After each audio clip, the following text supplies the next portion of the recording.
Bienvenue sur Africa 24 dans cette nouvelle édition du QG News. Voici les titres de l'actualité.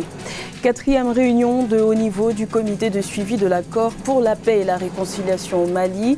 Cette rencontre s'est tenue sous médiation internationale pour procéder à l'évaluation des avancées enregistrées en ce qui concerne la mise en œuvre de l'accord d'Alger.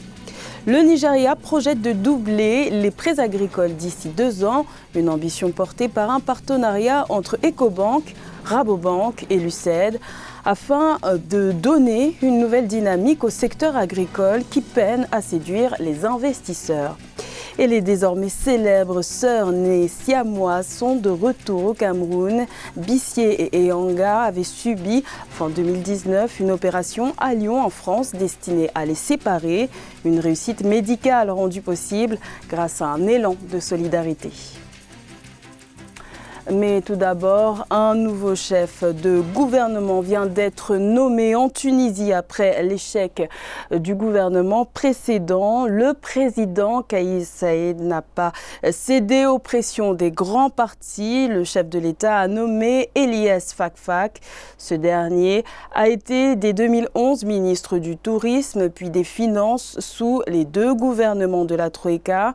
Le nouveau chef de la primature doit constituer d'ici 1 mois une équipe susceptible de convaincre un Parlement morcelé.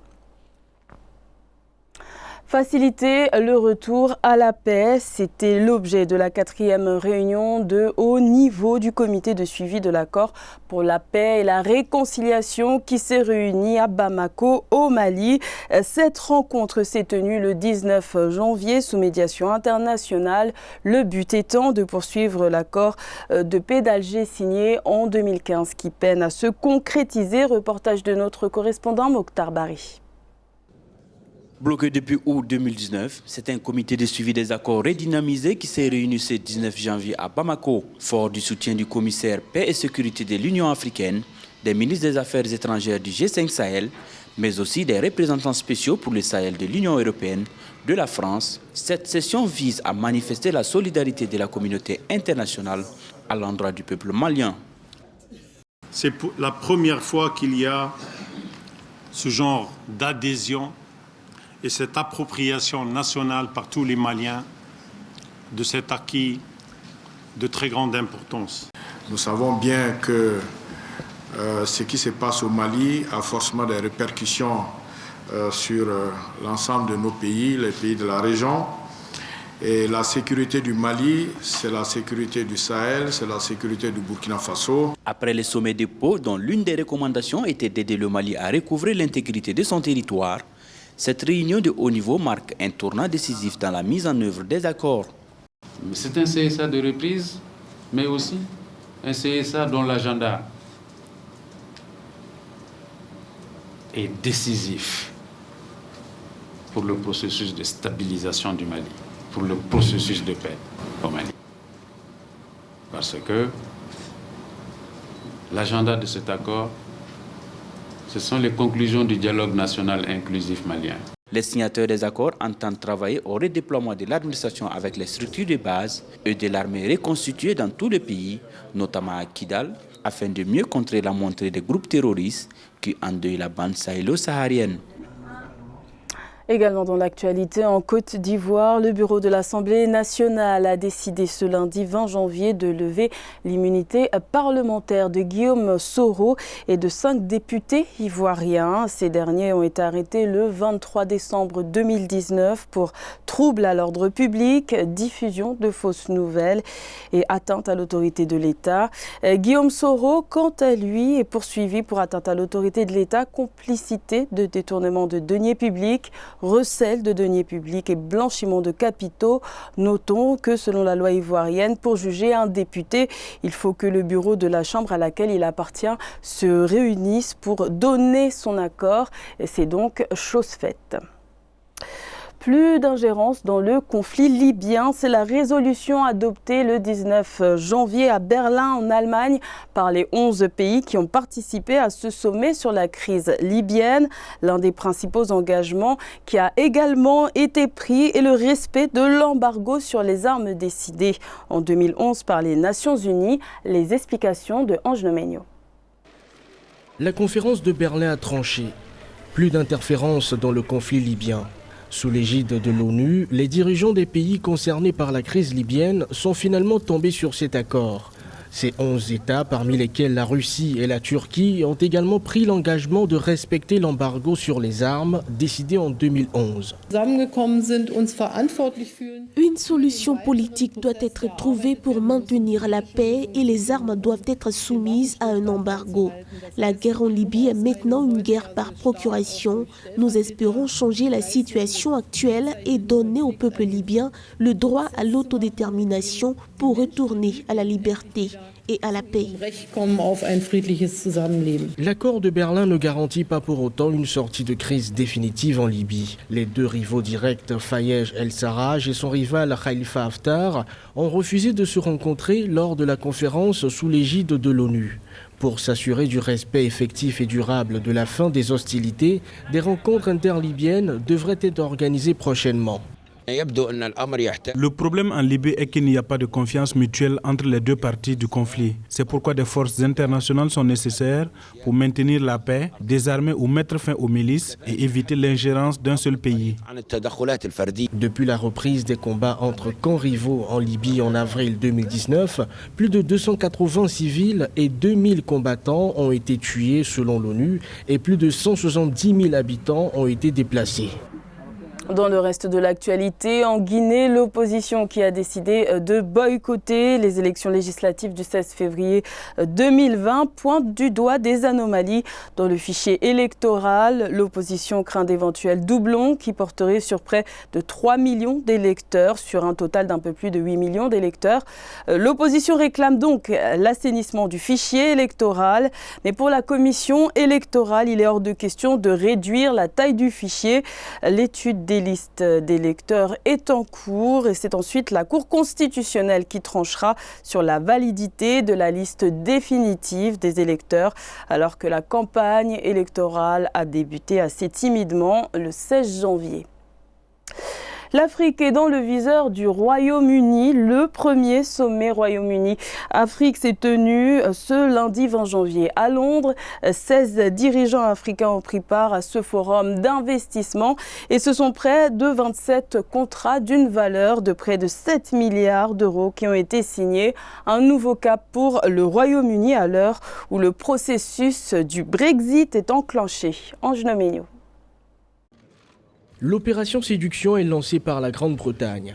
Ce lundi 20 janvier 2020, à l'occasion du premier sommet Royaume-Uni-Afrique, le Premier ministre britannique Boris Johnson a plaidé pour que son pays soit le partenaire de choix des pays africains en matière d'investissement. Ce dernier est revenu sur l'expertise dans les domaines de la technologie et des finances qui peuvent répondre à la demande du continent africain. L'Afrique est l'avenir et le Royaume-Uni a un rôle énorme et actif à jouer dans cet avenir. Plus de la moitié des économies les plus rapides du monde, soit 15, se trouvent en Afrique. Les 2 tiers des économies africaines connaissent une croissance plus rapide que la moyenne mondiale. C'est la première fois que des gouvernements et des entreprises du Royaume-Uni et d'Afrique se réunissent pour un si grand événement. L'objectif est de resserrer les liens africains à la veille du Brexit. Le sommet Royaume-Uni-Afrique sur l'investissement réunit 21 pays africains, des entreprises africaines et britanniques. L'Afrique capitalisme donne la priorité au secteur à forte croissance en catalysant la transformation de l'Afrique. Nous avons enregistré des succès en investissant et en récoltant des dividendes au cours des 10 dernières années sur le continent. Des accords portant sur plusieurs milliards de livres sterling seront annoncés lors de ce sommet Royaume-Uni-Afrique. À terme, ils devraient participer directement à la création d'emplois et à la croissance autant en Afrique que pour les entreprises et multinationales britanniques. Nouvelle alliance pour un nouvel objectif au Nigeria. Ecobank, Rabobank et l'UCED ont décidé de s'allier pour doubler les prêts agricoles d'ici 2 ans. Le but est de susciter un maximum d'adhésion autour de cette initiative afin de soutenir le secteur agricole nigérian qui peine à attirer les financements bancaires. Aïssatou Bari. Doubler le montant du crédit bancaire alloué au secteur agricole au Nigeria d'ici 2023, Tel est l'objectif affiché du groupe bancaire Ecobank et le néerlandais Rabobank en partenariat avec l'Agence américaine pour le développement international USAID. Cette entente verra l'USAID offrir des garanties sur près de la moitié des crédits octroyés par Ecobank aux agriculteurs. Cette entente signifie concrètement que l'Agence américaine pour le développement international devra assumer entièrement ou en partie les obligations des emprunteurs si ceux-ci n'arrivaient pas à rembourser leurs dettes. Le groupe Ecobank, qui a un ratio crédit-dépôt de plus de 70%, un niveau supérieur à celui fixé par la Banque centrale du Nigeria, table sur le dynamisme des PME agricoles afin d'améliorer son retour sur investissement dans le pays. Mais cette agriculture reste encore sous-financée par l'État nigérien. Évidemment, l'accompagnement de l'USAID va permettre alors de booster ce secteur agricole parce que la croissance économique nigériane reste très vulnérable.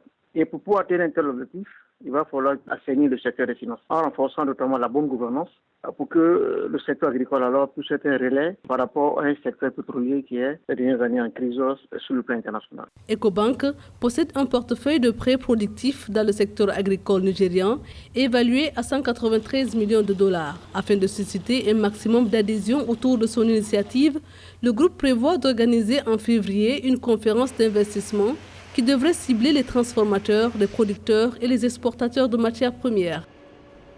Retour au Cameroun pour les deux célèbres sœurs nées siamoises. Ces deux petites filles avaient été séparées fin 2019 dans un hôpital de Lyon, en France, au terme d'une intervention qui avait duré près de 5 heures. Une intervention rendue possible grâce à un élan de solidarité. Nathalie Mo. Elles vont bien, les désormais jumelles Eyenga et Bissié. C'est le diagnostic posé par les médecins lors de leur dernière visite médicale le 12 janvier 2020. Les fillettes d'1 an nées siamoises étaient reliées par le foie et le thorax avant leur séparation par opération chirurgicale en novembre 2019. Une réussite médicale rendue possible par un élan de solidarité mené par l'association La Chaîne de l'Espoir. De pouvoir trouver par une chaîne de solidarité humaine, matérielle, l'aboutissement à ce qu'elles puissent rentrer aujourd'hui chez elles en bonne santé, ayant pris du poids, ayant grandi. C'est une réalisation, c'est une prouesse. Les charges liées au suivi médical des sœurs Eyenga et Bissié ont été supportées à 40% par l'État du Cameroun, 40% par la Chaîne de l'Espoir et 20% par le Centre hospitalier universitaire de Lyon. Une action conjointe qui a duré près de 3 mois, malgré les aléas liés à la seconde opération de la petite Bissié suite à une cardiopathie. Quand on s'engage à faire une chirurgie compliquée, on ne sait jamais à quoi s'en tenir. Donc on est déjà préparé à ce qu'on puisse avoir des obstacles, que ce soit des obstacles médicaux, des obstacles financiers, des obstacles de différentes natures.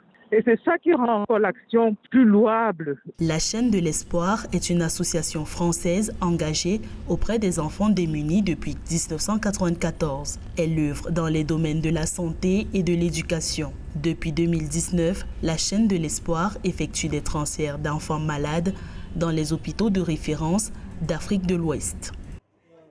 C'était le journal de la rédaction. Merci de l'avoir suivi. L'information continue sur Africa 24.